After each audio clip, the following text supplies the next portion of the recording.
तस्वीरों में आपको तुर्की के राष्ट्रपति रजब तैयप एर्दोगन दिख रहे हैं, लेकिन अगले ही पल में क्या होने वाला है उसे देखकर आप हैरान रह जाएंगे। भारत में G20 समिट को लेकर सुरक्षा व्यवस्था इस तरह से पुख्ता है कि बिना सुरक्षा एजेंसियों के इजाजत के एक मोमेंट होना संभव नहीं है। और ऐसे में जैसे ही तुर्की के राष्ट्रपति राजघाट के लिए उतरते हैं, वैसे ही भारी संख्या में उनके सुरक्षा अधिकारी वहां पहुंच जाते हैं।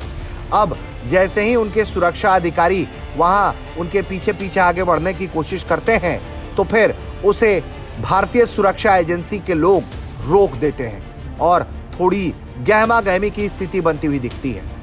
जैसे ही नजर पड़ती है राष्ट्रपति के सहयोगी की, तो वो पीछे मुड़कर अपने सहयोगियों के बारे में जानकारी देती है। सुरक्षा एजेंसी उनसे बात करती है, वो सुरक्षा एजेंसी के लोगों को जानकारी देती है।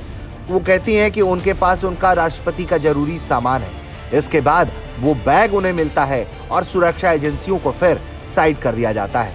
फिर रजब तैयप एर्दोगन आगे बढ़ते हैं। इस दौरान तस्वीरों में दिखता है कि उनकी ट्रांसलेटर उनके पीछे पीछे आ रही होती हैं। तभी उन्हें सुरक्षाकर्मी फिर रोकते हैं और उन्हें जानकारी देते हैं कि आपके लिए रूट दूसरा है और राष्ट्रपति जिस रास्ते पर जाएंगे वो रूट दूसरा है, आप उन्हें पीछे से ज्वाइन कर सकती हैं। तुर्की के राष्ट्रपति के सहयोगी बार बार सुरक्षा एजेंसियों को ये समझाते हुए दिख रही हैं।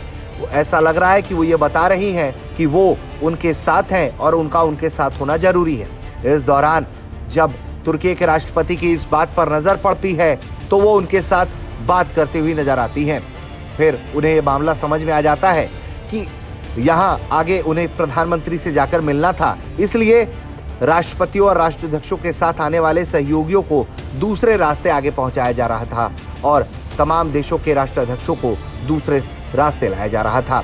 इस दौरान तुर्की के राष्ट्रपति को वो कोई सामान देते हुए भी दिखती हैं, लेकिन जल्द ही फिर तुर्की के राष्ट्रपति आगे बढ़ते हैं और फिर प्रधानमंत्री मोदी से वो मुलाकात करते हैं, जहां वो महात्मा गांधी के आश्रम के बारे में बात करते हुए भी दिखाई देते हैं।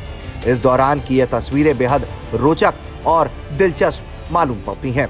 ब्यूरो रिपोर्ट, भारत तक।